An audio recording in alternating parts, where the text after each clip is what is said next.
जय श्री राम, जय हनुमान। प्रिय भक्तों, दुनिया में ऐसा कौन व्यक्ति होगा जो अपार धन दौलत का मालिक नहीं बनना चाहता। अगर आप भी चाहते हैं कि आपकी जिंदगी में समृद्धि, सुख और पैसा बिना रुके आने लगे, तो ये वीडियो सिर्फ और सिर्फ आपके लिए है। क्योंकि आज शनिवार के दिन जो भक्त श्री राम भक्त हनुमान जी की पूजा अर्चना करता है, उस पर शनिदेव स्वयं प्रसन्न हो जाते हैं। आज के इस वीडियो में हम हमारे पूज्य गुरु जी द्वारा बताया गया एक चमत्कारी उपाय भी लेकर आए हैं, जो आपके भाग्य को सिर्फ 7 दिनों में बदल सकता है। कृपया इस वीडियो को अंत तक जरूर देखिए। जो भक्त चैनल पर नए हैं, वो वीडियो को लाइक करें, सब्सक्राइब करें और कमेंट बॉक्स में हनुमान जी के चरणों में अपनी हाजिरी दर्ज करें। प्रिय भक्तों, आज जो मंत्र हम आपके लिए लेकर आए हैं, वो कोई साधारण मंत्र नहीं है। वो एक जागृत शक्ति है, श्री हनुमान जी की कृपा का साक्षात रूप। इस मंत्र को सिर्फ 108 बार सुनिए। अगर समय ना हो तो 21 बार ही सुन लीजिए, पर सुनिए जरूर, क्योंकि इसके प्रभाव से आपके दुख, दरिद्रता और रुकावटें समाप्त हो सकती हैं। एक समय की बात है, एक व्यक्ति था, बहुत ही निर्धन। न सिर पर छत थी, न पेट में भरपेट अन्न। वो हर दिन भगवान से रोता, गिड़गिड़ाता।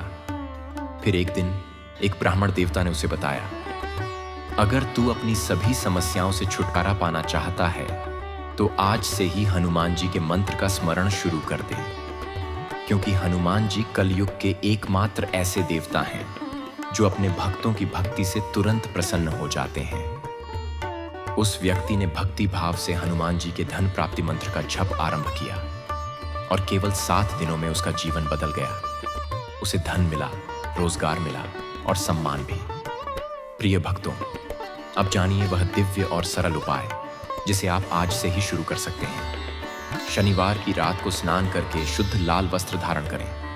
एक पीपल का पत्ता लें और उस पर चंदन से AUM हनुमते नमः लिखें। इस पत्ते को अपने घर के तिजोरी स्थान या जहां आप पैसे रखते हैं, वहां रख दें।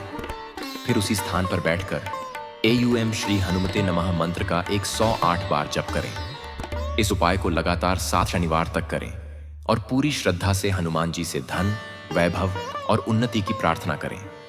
आप देखेंगे कि कैसे चमत्कार आपके जीवन में उतर रहा है।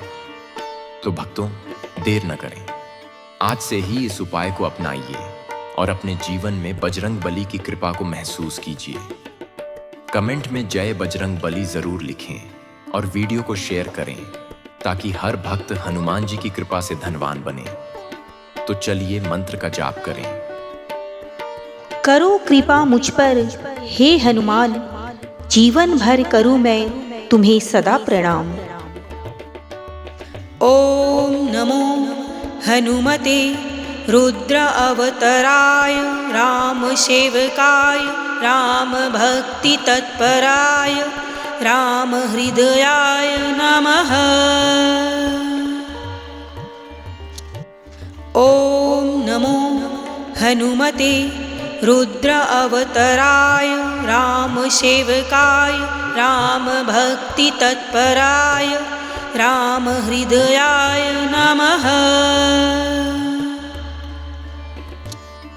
ओम नमो हनुमते रुद्र अवतराय राम सेवकाय राम भक्ति तत्पराय राम हृदयाय नमः। ओम नमो हनुमते रुद्र अवतराय राम सेवकाय राम भक्ति तत्पराय राम हृदयाय नमः। ओम नमो हनुमते रुद्र अवतराय राम सेवकाय राम भक्ति तत्पराय राम हृदयाय नमः। ओम नमो हनुमते रुद्र अवतराय राम सेवकाय राम भक्ति तत्पराय राम हृदयाय नमः। ओम नमो हनुमते रुद्र अवतराय रामसेवकाय रामभक्तितत्पराय रामहृदयाय नमः।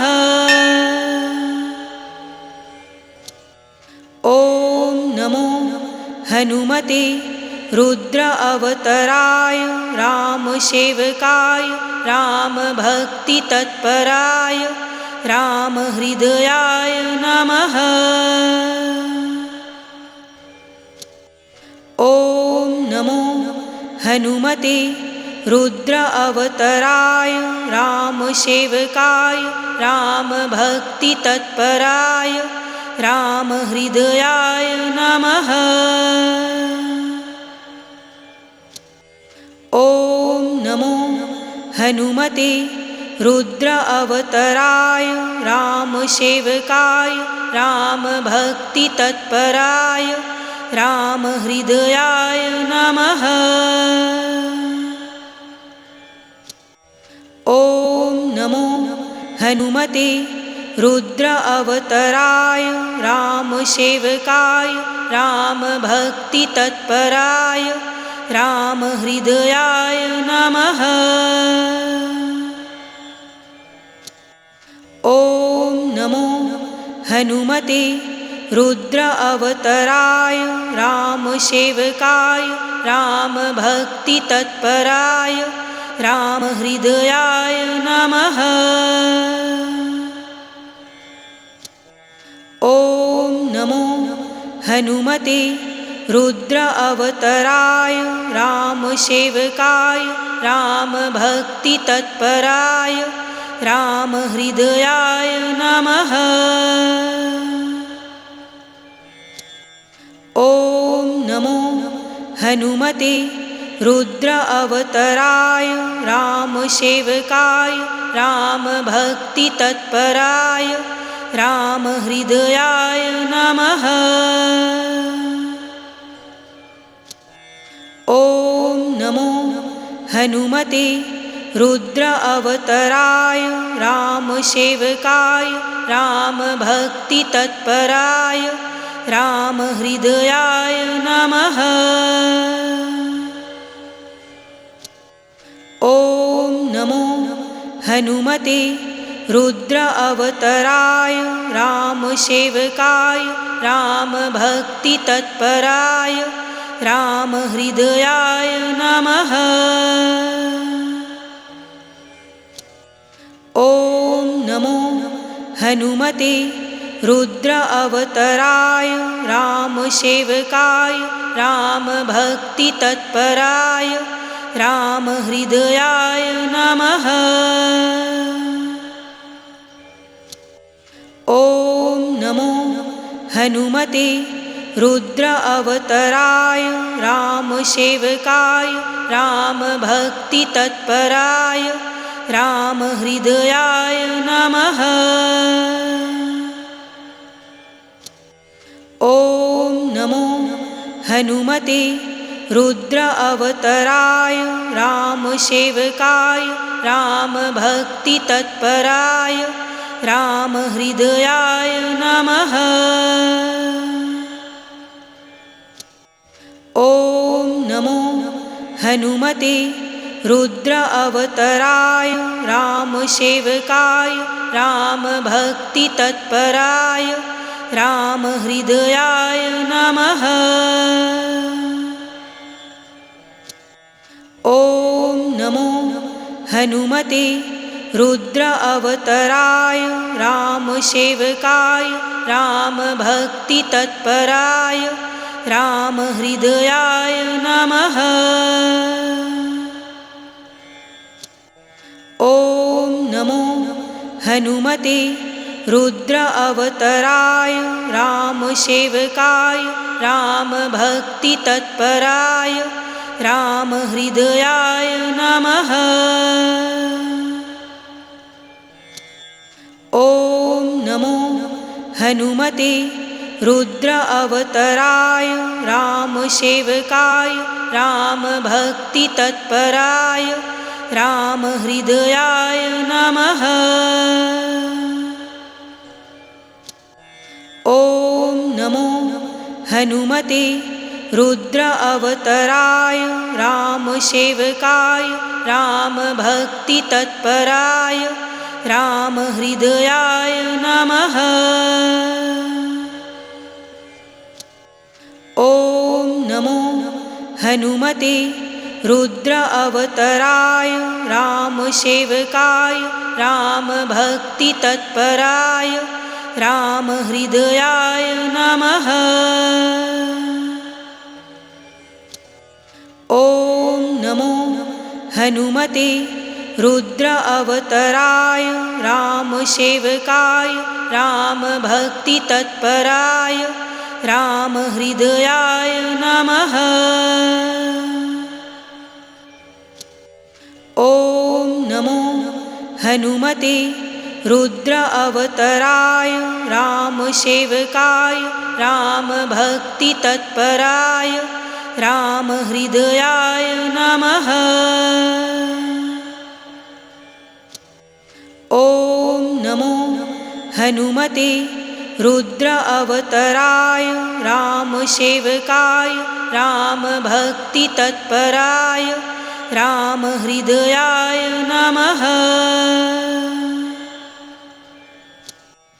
ॐ नमो हनुमते रुद्र अवतराय रामसेवकाय रामभक्तितत्पराय रामहृदयाय नमः। ॐ नमो हनुमते रुद्र अवतराय रामसेवकाय रामभक्तितत्पराय रामहृदयाय नमः। ॐ नमो हनुमते रुद्र अवतराय रामसेवकाय रामभक्तितत्पराय रामहृदयाय नमः। ॐ नमो हनुमते रुद्र अवतराय रामसेवकाय रामभक्तितत्पराय रामहृदयाय नमः। ॐ नमो हनुमते रुद्र अवतराय रामसेवकाय रामभक्तितत्पराय रामहृदयाय नमः। ॐ नमो हनुमते रुद्र अवतराय रामसेवकाय रामभक्तितत्पराय रामहृदयाय नमः। ॐ नमो हनुमते रुद्र अवतराय रामसेवकाय रामभक्तितत्पराय रामहृदयाय नमः। ॐ नमो हनुमते रुद्र अवतराय रामसेवकाय रामभक्तितत्पराय रामहृदयाय नमः। ॐ नमो हनुमते रुद्र अवतराय रामसेवकाय रामभक्तितत्पराय रामहृदयाय नमः। ॐ नमो हनुमते रुद्र अवतराय रामसेवकाय रामभक्तितत्पराय रामहृदयाय नमः। ॐ नमो हनुमते रुद्र अवतराय रामसेवकाय रामभक्तितत्पराय रामहृदयाय नमः। ॐ नमो हनुमते रुद्र अवतराय रामसेवकाय रामभक्तितत्पराय रामहृदयाय नमः। ॐ हनुमते रुद्र अवतराय रामसेवकाय रामभक्तितत्पराय रामहृदयाय नमः। ॐ नमो हनुमते रुद्र अवतराय रामसेवकाय रामभक्तितत्पराय रामहृदयाय नमः। ॐ नमो हनुमते रुद्र अवतराय रामसेवकाय रामभक्तितत्पराय रामहृदयाय नमः। ॐ नमो हनुमते रुद्र अवतराय रामसेवकाय रामभक्तितत्पराय रामहृदयाय नमः। ॐ नमो हनुमते रुद्र अवतराय रामसेवकाय रामभक्तितत्पराय रामहृदयाय नमः। ॐ नमो हनुमते रुद्र अवतराय रामसेवकाय रामभक्तितत्पराय रामहृदयाय नमः। ॐ नमो हनुमते रुद्र अवतराय रामसेवकाय रामभक्तितत्पराय रामहृदयाय नमः। ॐ नमो हनुमते रुद्र अवतराय रामसेवकाय रामभक्तितत्पराय रामहृदयाय नमः। ॐ नमो हनुमते रुद्र अवतराय रामसेवकाय रामभक्तितत्पराय रामहृदयाय नमः। ॐ नमो हनुमते रुद्र अवतराय रामसेवकाय रामभक्तितत्पराय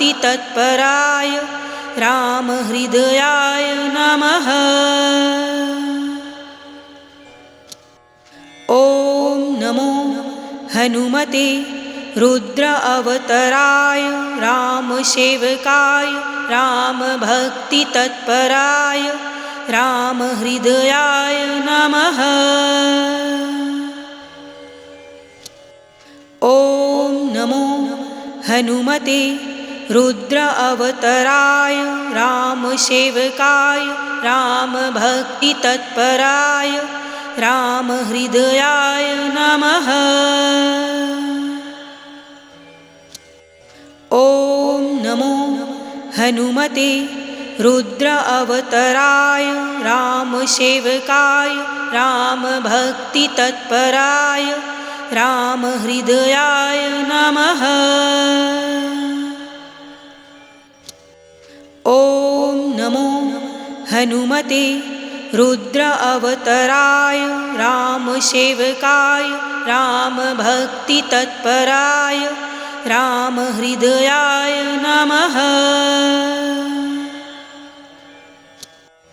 ॐ नमो हनुमते रुद्र अवतराय रामसेवकाय रामभक्तितत्पराय रामहृदयाय नमः।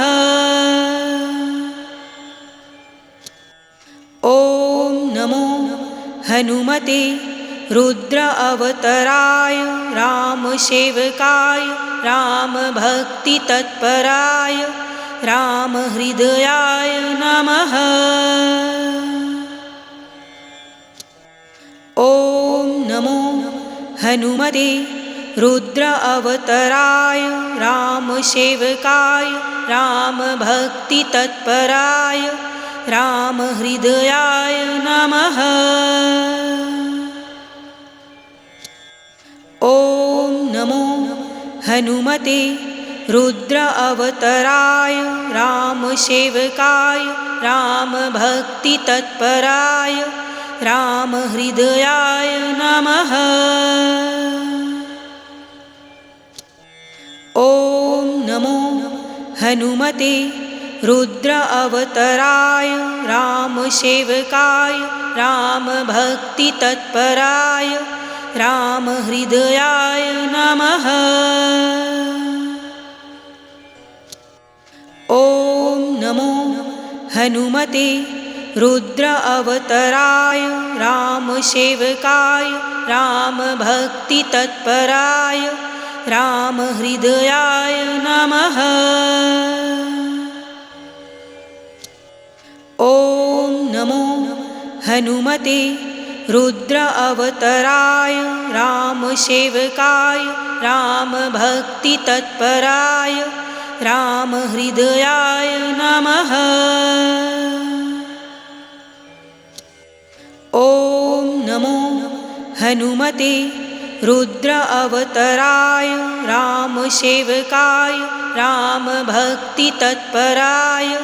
रामहृदयाय नमः।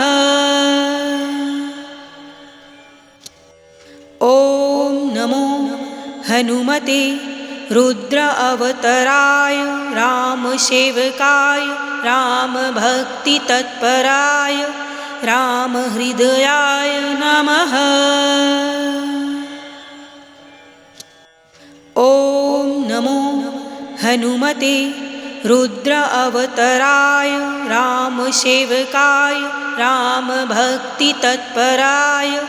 रामहृदयाय नमः।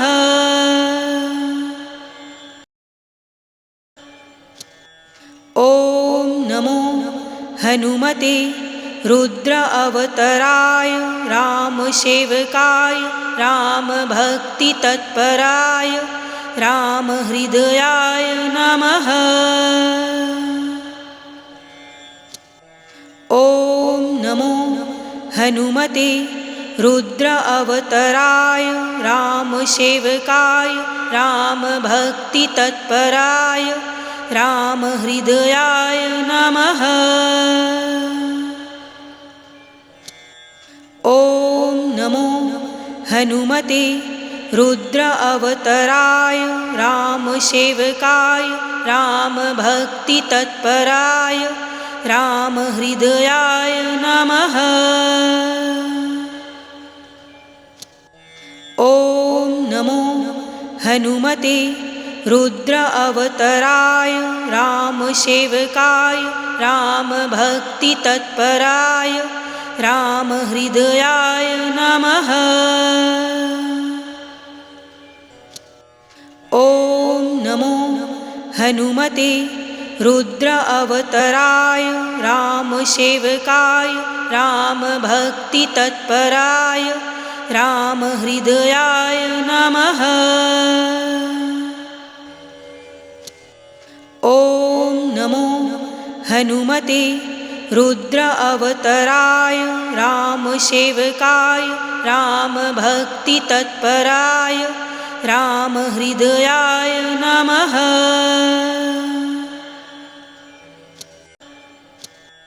ॐ नमो हनुमते रुद्र अवतराय रामसेवकाय रामभक्तितत्पराय रामहृदयाय नमः।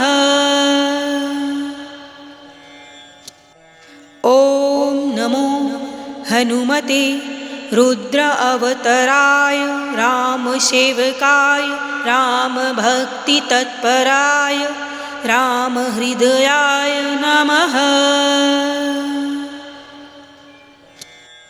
ॐ नमो हनुमते रुद्र अवतराय रामसेवकाय रामभक्तितत्पराय रामहृदयाय नमः। ॐ नमो हनुमते रुद्र अवतराय रामसेवकाय रामभक्तितत्पराय रामहृदयाय नमः। ॐ नमो हनुमते रुद्र अवतराय रामसेवकाय रामभक्तितत्पराय रामहृदयाय नमः। ॐ नमो हनुमते रुद्र अवतराय रामसेवकाय रामभक्तितत्पराय रामहृदयाय नमः।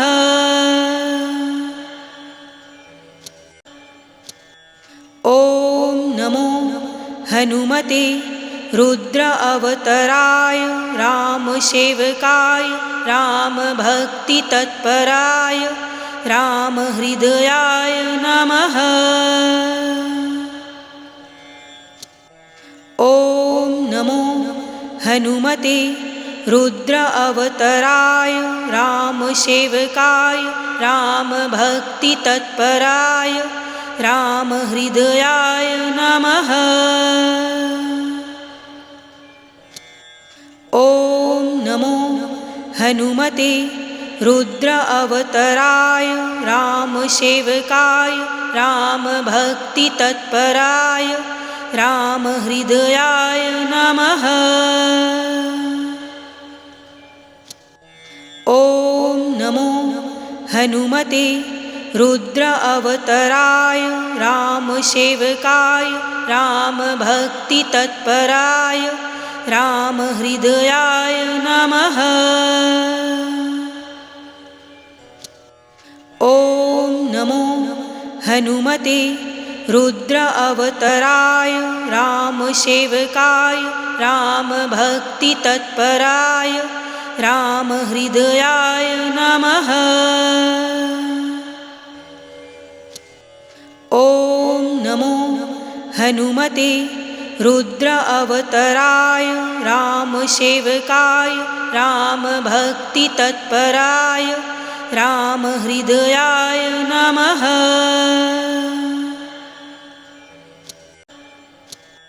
ॐ नमो हनुमते रुद्र अवतराय रामसेवकाय रामभक्तितत्पराय रामहृदयाय नमः।